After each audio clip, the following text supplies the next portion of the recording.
So, hello all. Today we'll be discussing about joint venture in financial accounting. So, first, what is joint venture? Joint venture is a temporary partnership, right? So, what is partnership? Two or more people coming together to do a business is partnership. So, ఇప్పుడు joint venture అంటే ఏంటి? Temporary partnership అంటే two parties వస్తాయి, కలిసి ఒక project చేస్తారు. ఆ project అయిపోగానే ఆ పార్ట్నర్షిప్ అక్కడితో ఎండ్ అయిపోతుంది. సో అదేంటి? టెంపరీ పార్ట్నర్షిప్ అనమాట. Comes to an end after the completion of a particular venture. ఒక పర్టికులర్ పని అవ్వగానే అది కాస్త ఎండ్ అయిపోతుంది. సపోజ్ అనుకుందాం, ఒక రెండు కన్స్ట్రక్షన్ కంపెనీస్ ఉన్నాయి, ఓకేనా?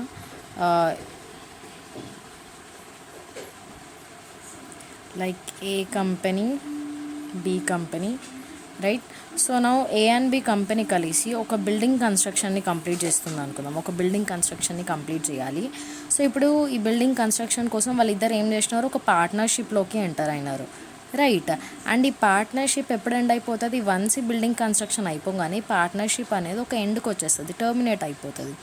సో ఈ టెంపరీ అగ్రిమెంట్ ఏదైతే ఉందో దాన్ని మనం జాయింట్ వెంచర్ అని అంటున్నాం, right? So what is joint venture? Joint venture is a temporary partnership which comes to an end after completion of a particular venture. So joint venture features ఏంటి అంటే it is a temporary association, right? So ఇప్పుడు వీళ్ళిద్దరు association ఎలా ఉంది? టెంపరీగా ఉంది కదా, permanent partners అయితే గారు. అండ్ అగ్రీడ్ రేషియో, సపోజ్ ఇప్పుడు అనుకుందాం, ఈ బిల్డింగ్ కన్స్ట్రక్షన్కి మనకు ఒక 10 lakhs కావాలి, రైట్? ఒక 10 lakhs కావాలి. అండ్ ఏ ఒక 7 lakhs, బి ఒక 3 lakhs తీసుకొచ్చినాడు అనుకుందాం. సో ఇప్పుడు ఎవరు ఎక్కువ కాంట్రిబ్యూట్ చేసినారు? ఏ. బి ఎంత? Only 3 lakhs. సో వీళ్ళ రేషియో ఎలా ఉండొచ్చు? 7:3లో వాళ్ళ రేషియో మనం తీసుకోవచ్చు క్యాలిక్యులేషన్స్ చేసేటప్పుడు. సో ఇలా అయినా క్యాలిక్యులేట్ చేస్తాము, లేదు అంటే ఈక్వల్ షేర్ అయినా చేసుకుంటారు. సో ఇదేంటి? మన అగ్రీడ్ రేషియో. ఈ 7:3 ఏంటి? మన agreed ratio. And then termination. ఈ ప్రాజెక్ట్ ఎప్పుడు టర్మినేట్ అవుతుంది? ఎప్పుడు ఎండ్ అవుతుంది? టర్మినేషన్ అంటే ఏంటి? ఎండ్ అవ్వడం. ఎప్పుడు ఎండ్ అవుతుంది? వన్స్ ఈ బిల్డింగ్ కన్స్ట్రక్షన్ అయిపోగానే ప్రాజెక్ట్ కాస్త టర్మినేట్ అయిపోతుంది. And this is easy and simple. ఈ ఫార్మేషన్ అనేది ఈజీ ఇంకా సింపుల్. ఎందుకు అంటే ఇప్పుడు చూడండి, ఏ దగ్గర ఇనఫ్ మనీ లేవు, అలాగే బి దగ్గర కూడా ఇనఫ్ మనీ లేవు. అందుకే వీళ్ళిద్దరూ కలిసి ఈ పని చేయాలి అనుకున్నారు. ఈజీగా ఫామ్ అయిపోయింది మినిమం అండర్స్టాండింగ్ తోటి. సో ఇది ఫామ్ అవ్వడం కూడా ఈజీయే, ఎట్ ద సేమ్ టైం ఈ పార్ట్నర్షిప్ని ఎండ్ చేయడం కూడా ఈజీయే. ఫామ్ అవ్వాలి అనుకుంటే ఇద్దరికి ఇంట్రెస్ట్ ఉంటే సరిపోతుంది, ఎండ్ అవ్వాలి అనుకుంటే వన్స్ ప్రాజెక్ట్ కంప్లీట్ అయితే సరిపోతుంది, right? And then contribution. And ఇద్దరు కూడా కాంట్రిబ్యూట్ చేయాలి. అది ఈక్వల్ కాంట్రిబ్యూషన్ అని అవ్వచ్చు, లేదా వాళ్ళ దగ్గర ఉన్నది కావచ్చు. కాంట్రిబ్యూషన్ ఎప్పుడు మనీ ఫార్మాట్లోనే ఉండదు. కొన్నిసార్లు మెటీరియల్ ఇస్తారు, లేదా వాళ్ళ ఎంప్లాయీస్ని ఇవ్వడం, లేదా వాళ్ళు ఫుల్ టైం అక్కడే వర్క్ చేయడం, ఇది కూడా కాంట్రిబ్యూషన్ కిందకి వస్తుంది. So contribution involves both cash and material and the skill, right? So now joint వెంచర్కి పార్ట్నర్షిప్కి చిన్న చిన్న డిఫరెన్సెస్ చూద్దాము. జాయింట్ వెంచర్కి పర్టికులర్గా నేమ్ ఉండదు. ఇప్పుడు చూడండి, ఏ అండ్ బి పార్ట్నర్షిప్లోకి ఎంటర్ అవుతున్నారు. ఏకి సపరేట్ బిజినెస్ ఉన్నది, బీకి సపరేట్ బిజినెస్ ఉన్నది. వాళ్ళిద్దరూ ఆల్రెడీ ఎస్టాబ్లిష్డ్ కంపెనీస్, ఇద్దరికి సపరేట్ నేమ్ ఉన్నది మార్కెట్లో. ఇప్పుడు టెంపరీ పార్ట్నర్స్ అవుతున్నంత మాత్రాన వాళ్ళిద్దరికి కలిపి మళ్ళీ ఒక కొత్త కంపెనీ ఏం క్రియేట్ చేస్తలేరు కదా, ఖాళీ టెంపరీగా కలుస్తున్నారు. సో దీనికి పర్టికులర్గా మళ్ళీ అదొక కంపెనీ ఫామ్ అయినట్టు దానికి ఒక నేమ్ ఇదంతా అవసరం లేదు జాయింట్ వెంచర్లో. కానీ అదే పార్ట్నర్షిప్లో అయితే పార్ట్నర్షిప్కి ఒక పేరు అంటూ ఉండాలి. So joint venture will not have a company name, but partnership will have a name and then accounting. So joint venture cash basis పైన చేస్తారు, partnership accrual basis. Profit. So profit calculation ఎప్పుడు చేయాలి జాయింట్ వెంచర్లో? Once ఈ partnership ఈ building construction అయిపోగానే profit or loss calculate చేస్తారు. మరి పార్ట్నర్షిప్లో ఎవ్రీ ఫినాన్షియల్ ఇయర్కి, ఎందుకు ఇది గోయింగ్ కన్సర్న్ కదా, పార్ట్నర్షిప్ అనేది టెంపరీ కాదు, అది పర్మనెంట్ ఉంటుంది. సో ఎవ్రీ ఫినాన్షియల్ ఇయర్కి ప్రాఫిట్ ఆర్ లాస్ క్యాలిక్యులేట్ చేస్తారు. జాయింట్ వెంచర్ ఎప్పుడు క్యాలిక్యులేట్ చేస్తారు? వన్స్ ఈ పని అయిపోగానే ప్రాఫిట్ ఆర్ లాస్ క్యాలిక్యులేట్ చేయాలి. And then creation. Joint venture ఎట్లా క్రియేట్ అవుతుంది? అగ్రిమెంట్ తోటి, రైట్? ఒక ప్రాపర్ అగ్రిమెంట్ రాసుకుంటాము. సో అగ్రిమెంట్ తోటి జాయింట్ వెంచర్ అనేది క్రియేట్ అవుతుంది. పార్ట్నర్షిప్ ఎట్లా?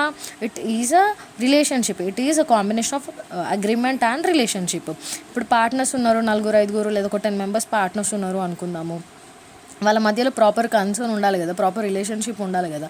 ఎందుకు అంటే ఇది త్రూఅవుట్ ఇయర్స్ అలా వెళ్తూ ఉంటుంది పార్ట్నర్షిప్ బిజినెస్ అనేది. సో పార్ట్నర్షిప్ బిజినెస్ మంచిగా ఉండాలి, ఎట్లాంటి ప్రాబ్లం రాకుండా ఉండాలంటే వాళ్ళ మధ్యలో రిలేషన్షిప్ కూడా స్ట్రాంగ్ ఉండాలి.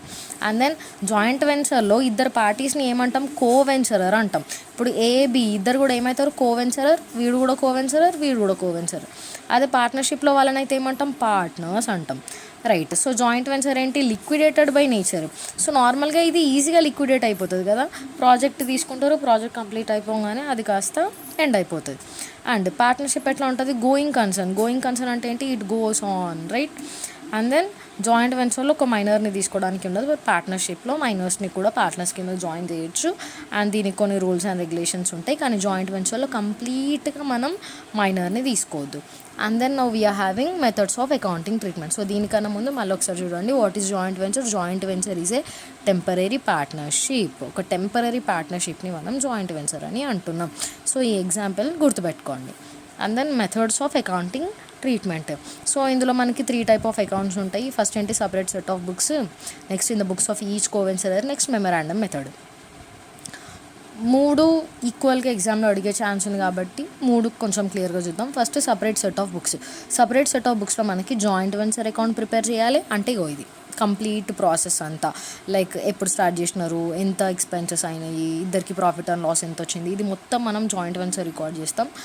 అది joint venture account. And then coventurer అంటే వీళ్ళు ఏ అండ్ బికి సపరేట్ అకౌంట్స్ మెయింటైన్ చేస్తాం, వాళ్ళ పర్సనల్ అకౌంట్స్ మెయింటైన్ చేస్తాం, అది కోవెన్సర్.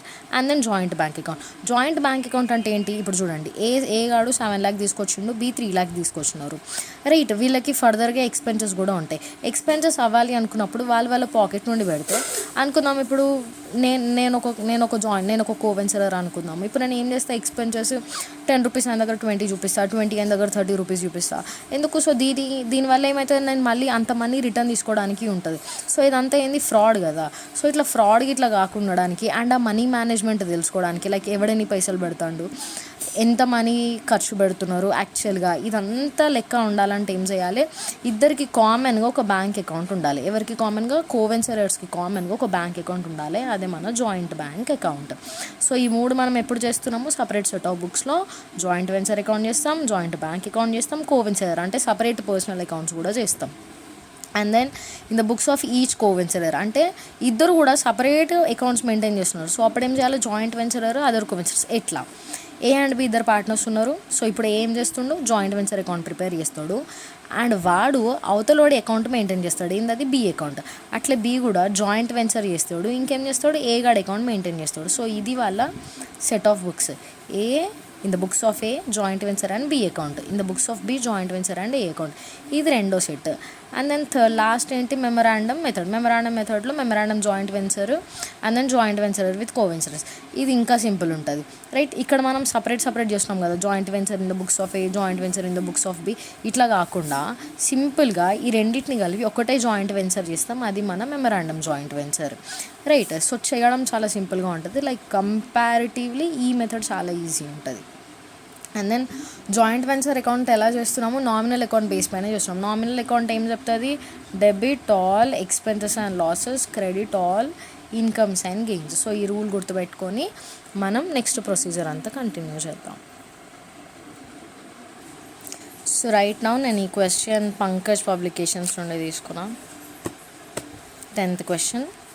సో ఫస్ట్ మెథడ్ చేస్తున్నాం, right. Separate set of books, joint venture, joint bank, coventurer accounts ఎలా చేయాలో చూద్దాం. Now A and B doing business separately as building contractors. A and బికి కూడా ఇద్దరికి సపరేట్ బిజినెస్ ఉంది, ఏంటది, building contractors. Undertake jointly to construct a building for newly started joint stock company for a contract price of 1 lakh. Contract ఎంత, 1 lakhకి ఒక building కట్టాలి వీళ్ళు, and దానికి 80,000 by instalment in cash and 20,000 in full paid shares of the company. So ఈ 1 lakh ఎట్లా వస్తుంది వాళ్ళకి, 80,000 ఏమో క్యాష్లో వస్తుంది, 20,000 ఏమో షేర్స్లో వస్తుంది. తర్వాత A bank account is open in their joint name. చూడండి, జాయింట్ బ్యాంక్ అకౌంట్ ఓపెన్ చేశారు, అందులో ఏ పేయింగ్ 25,000. సో ఏ ఎంత డిపాజిట్ చేసి 25, బి ఎంత 15,000. They are to share profit and losses in the proportion of 2/3 and 1/3 respectively. So ఇద్దరు profit and losses ఏ రేషియోలో తీసుకుంటున్నారు, 2/3 1/3, అంటే మన 2:1 రేషియోలో వీళ్ళు ప్రాఫిట్ అండ్ లాసెస్ తీసుకుంటున్నారు.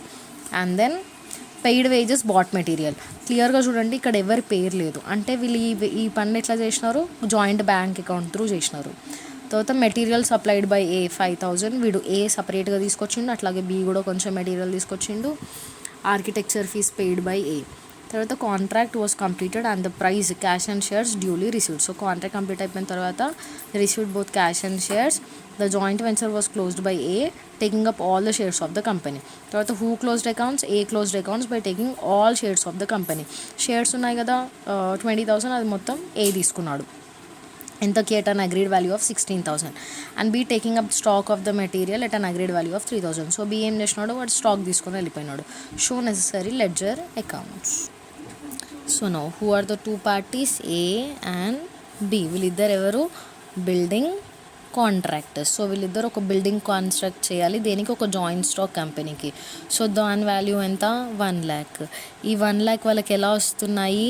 80,000 క్యాష్లో, 20,000 షేర్స్లో, రైట్. అండ్ వీళ్ళిద్దరూ కలిసి ఒక జాయింట్ బ్యాంక్ అకౌంట్ ఓపెన్ చేసినారు. అందులో ఏ 25,000 డిపాజిట్ చేసినాడు, బి 15,000. అండ్ వీళ్ళిద్దరూ 2:1 రేషియోలో వాళ్ళ ప్రాఫిట్ అండ్ లాసెస్ తీసుకుంటున్నారు. అండ్ ఏ కూడా మెటీరియల్ తీసుకొచ్చినాడు, ఎంత? ఒక 5,000 పెట్టి. ఆర్కిటెక్చర్ ఫీజ్ పే చేసినాడు ఒక 2,000 పెట్టి. అట్లే బి కూడా మెటీరియల్ తీసుకొని వచ్చినాడు ఒక 4,000, right. So this is what happen. So let's look in to our accounts. So మనం జాయింట్ వెంచర్ అకౌంట్ చేయాలి, జాయింట్ బ్యాంక్ అకౌంట్ చేయాలి, and personal accounts of A and B. So joint venture ఏం చెప్పినా? Debit all expenses and losses. So ఈ మొత్తంలో first మనం మన expenses ఏమున్నాయో చూసుకుందాం. మెటీరియల్, ఈ ఆర్కిటెక్చర్ ఫీజు, ఇవి రెండు కూడా మన ఎక్స్పెన్సెస్. అండ్ వీళ్ళిద్దరూ కలిసి ఇక్కడ క్వశ్చన్లో చూడండి, పెయిడ్ వేజెస్, బాట్ మెటీరియల్, ఇవి రెండు కూడా వాళ్ళు కంబైన్గా చేసినారు, అంటే బ్యాంక్ అకౌంట్ త్రూ చేసినారు. కాబట్టి ఫస్ట్ మనం డెబిట్ సైడ్ రాసుకుందాము. టు జాయింట్ బ్యాంక్ అకౌంట్ ఏమేమైనా ఇక్కడ? Wages, material, right. వేజెస్ ఎంత? 30,000. మెటీరియల్ ఎంత? 70,000. టోటల్ ఎంత? 1 lakh. సో ఫస్ట్ మనం ఎక్స్పెన్సెస్ రికార్డ్ చేసినాం. తర్వాత let's continue this year. Material supplied by A and architecture fees paid by A. So to A's account first ఏం రాయాలి? మెటీరియల్ ఎంత? 5,000 plus architecture fee 2,000. So ఇది మొత్తం 7,000 ఏ అకౌంట్లో. అలాగే బి కూడా మెటీరియల్ తీసుకొచ్చినాడు, రైట్. సో బీస్ అకౌంట్ మెటీరియల్ ఎంత? Material 4,000. So right the same thing here as 4,000. So debit side I record all my expenses. ఎవరి పేరు మెన్షన్ చేయనప్పుడు జాయింట్ బ్యాంక్ అకౌంట్. వాడు క్లియర్గా పార్టీస్ పేరు ఇస్తే పార్టీస్ అకౌంట్కి పంపాలి, రైట్. అండ్ దెన్ మనకి 1 lakh వచ్చింది కదా. 1 lakh కాంట్రాక్ట్ ప్రైస్, 80,000 ఏమో క్యాష్లో, 20,000 ఏమో షేర్స్లో. సో సేమ్ థింగ్ మనం ఇక్కడ రాసాం. To joint bank account 80,000 cash bank అకౌంట్లో, అండ్ దెన్ షేర్స్ 20,000. అండ్ తర్వాత ఏమన్నారు? ఏ టేకింగ్ అప్, లైక్ కాంట్రాక్ట్ మొత్తం అయిపోయిన తర్వాత ఏం చేసినాడు? మొత్తం షేర్స్ తీసుకొని పోయినాడు 16,000కి. కానీ యాక్చువల్గా షేర్ వాల్యూ ఎంత? 20,000. కానీ ఏ ఎంతకు తీసుకున్నాడు? 16కి. సో అది ఏమైపోయింది? లాస్ అయిపోయింది కదా. To shares account loss on shares, debit all expenses and losses. So ఈ లాస్ మనం డెబిట్ సైడ్ రాస్తున్నాము. 20,000 షేర్స్ వాడు 16కే తీసుకున్నాడు. సో మిగతా 4,000 ఏమైంది? Loss on share. And then by B's, ఇదేంటి? స్టాక్. ఏంటది? And B taking up stock of material agreed valuation of 3,000. So ఇది స్టాక్కి 3,000. So now this we are done with a joint venture account. చాలా simple. Debit side మన expenses రాస్తున్నాం, credit side మనకు వచ్చిన money రాస్తున్నాం, ఇన్కమ్స్ అండ్ గెయిన్స్. మనకి 1 lakh వచ్చింది. ఆ 1 lakh 80,000 ఏమో క్యాష్లో వచ్చింది, 20,000 ఏమో షేర్స్లో వచ్చింది. అండ్ మనకి జాయింట్ బ్యాంక్ అకౌంట్ ద్వారా ఎక్స్పెన్సెస్ అయినాయి. ఏ మెటీరియల్ అండ్ ఫీజు కట్టినాడు, బి కూడా మెటీరియల్ తీసుకొచ్చినాడు, షేర్స్ పైన 4,000 లాస్ వచ్చింది, మిగిలిపోయిన స్టాక్ బి తీసుకొని వెళ్ళినాడు. So this is what we have return now. So తర్వాత ఏం చేయాలి? We need to add our debit, we need to add our credit. So మన డెబిట్ సైడ్ చూసుకుంటే 1,07,000. సో హియర్ 4 + 4 8, 8 + 7 15, 15 + 1 lakh, 1,15,000 మన debit side total. And credit అది ఖాళీ 1,03,000 మాత్రమే ఉంది. సో డెబిట్ సైడ్ ఎక్కువగా ఉంది కాబట్టి ఏమైంది? ఇప్పుడు మనకి లాస్ వచ్చింది. ఎక్స్పెన్సెస్ ఎక్కువ ఉన్నాయి కదా, ఎక్స్పెన్సెస్ ఎక్కువ ఉంటే దాన్ని మనం లాస్ లాగా ట్రీట్ చేయాలి. 1,15,000, 1,15,000, రైట్. ఇప్పుడు దీన్ని by P&L account, profit and loss account. ఏమొచ్చింది? లాస్. ఎంత లాస్ వచ్చింది? 1,15,000 minus 1,03,000. We are getting 12,000 as loss. ఇప్పుడు ఈ 12,000 ఏం చేయాలి, ఏకి బీకి షేర్ చేయాలి, రైట్. ఏకి 12,000 ఇంటూ 2/3, బీకి 12,000 ఇంటూ 1/3. సో వీడికి ఒక 8,000 లాస్ వెళ్తుంది, వీడికి ఒక 4,000 లాస్ వెళ్తుంది, రైట్. 2:3, 2:1 రేషియో కదా. సో 2:1 రేషియో అంటే 2/3, 1/3. So we are done with our joint venture account, right. And then we have to prepare now joint bank account. Joint bank account చేయాలి అంటే సింపుల్ చెప్తా. ఈ జాయింట్ వెంచర్లో జాయింట్ బ్యాంక్ ఉందా లేదో చూడాలి. సో జాయింట్ బ్యాంక్ ఉన్న ప్రతిదీ కూడా మనం కన్సిడర్ చేసుకుంటాం. చూడండి, జాయింట్ బ్యాంక్ ఉంది, జాయింట్ బ్యాంక్ ఇక్కడ కూడా ఉంది. సో ఈ రెండు కూడా మనకి ఇక్కడ వస్తాయి. డెబిట్లో ఉన్నది క్రెడిట్లో రాసుకోవాలి, క్రెడిట్లో ఉన్నది డెబిట్లో రాసుకోవాలి, సింపుల్, రైట్. సో ఫస్ట్ డెబిట్లో ఉన్నది చూద్దాం. 2 బ్యాంక్ అకౌంట్ 1 lakh ఏంటివి, వేజెస్ అండ్ మెటీరియల్, అవే రాద్దాం. సో ఎక్కడ నుండి తీసుకెళ్తున్నాం, జాయింట్ వెంచర్ నుండి జాయింట్ బ్యాంక్ తీసుకెళ్తున్నాం కాబట్టి జాయింట్ బ్యాంక్లో జాయింట్ వెంచర్ అని రాయాలి, రైట్. ఏంటివి, వేజెస్, మెటీరియల్, రైట్. ఇవి రెండు కలిపి 1 lakh, రైట్. ఈ డెబిట్ ఈ క్రెడిట్ డన్. నెక్స్ట్ ఏంటి, ఇక్కడ 80,000 క్యాష్లో వచ్చింది కదా, బై జాయింట్ బ్యాంక్ అకౌంట్ అని ఉంది, దాన్ని ఇక్కడ టు జాయింట్ వెంచర్ 80,000 అని రాయాలి, రైట్. ఆఫ్టర్ దాట్ నౌ ఇక్కడ చూడండి, A and B open the joint account by depositing 25,000 and B depositing 50,000. So deposits ఎక్కడ రాసుకోవాలి, డెబిట్ సైడ్. ఏ ఎంత డిపాజిట్ చేసినాడు, 25,000. బి ఎంత డిపాజిట్ చేసినాడు, 15,000, రైట్. సో ఇవి అంతా మనకి క్వశ్చన్లో ఉన్న ఇన్ఫర్మేషన్, రైట్. సో ఫస్ట్ మనం ఇక్కడ జాయింట్ బ్యాంక్ అకౌంట్ ఇక్కడికి ట్రాన్స్ఫర్ చేసుకున్నాం, ఇక్కడ జాయింట్ ఇక్కడికి. అండ్ ఇవి రెండు ఏంటి, వాళ్ళిద్దరూ డిపాజిట్ చేసినామని, ఏ డిపాజిట్ చేసినామని, బి డిపాజిట్ చేసినామని. అండ్ దెన్ ఈ రెండు సైడ్స్ కూడా టాలీ అయితేనే, బ్యాంక్ అకౌంట్లో డెబిట్ క్రెడిట్ టాలీ అయితేనే మన ఆన్సర్ రైట్ అని అర్థం.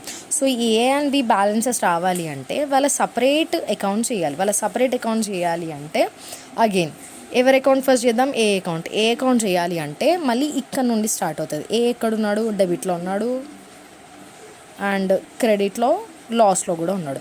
సో వీటిని ఫస్ట్ ఇటు ట్రాన్స్ఫర్ చేసుకుందాం, రైట్. సో ఫస్ట్ బై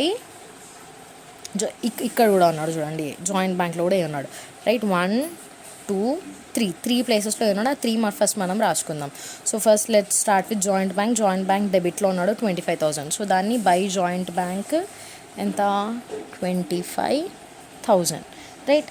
ఆ తర్వాత ఏ మనకి షేర్స్ తీసుకొని వెళ్ళిపోయినాడు కదా, ఎంత, 16,000 షేర్స్ తీసుకున్నాడు, క్వశ్చన్లో చదివినాము, same that. And then A loss ఉన్నది ఎంత, 8,000. క్రెడిట్లో ఉన్నది కాబట్టి ఇక్కడ డెబిట్ సైడ్ రాసుకోవాలి 8,000. అండ్ దెన్ ఇక్కడ A's material fee, material plus fee ఎంత అయింది, 7,000. So now total of this is 25 plus 7, it is 32,000.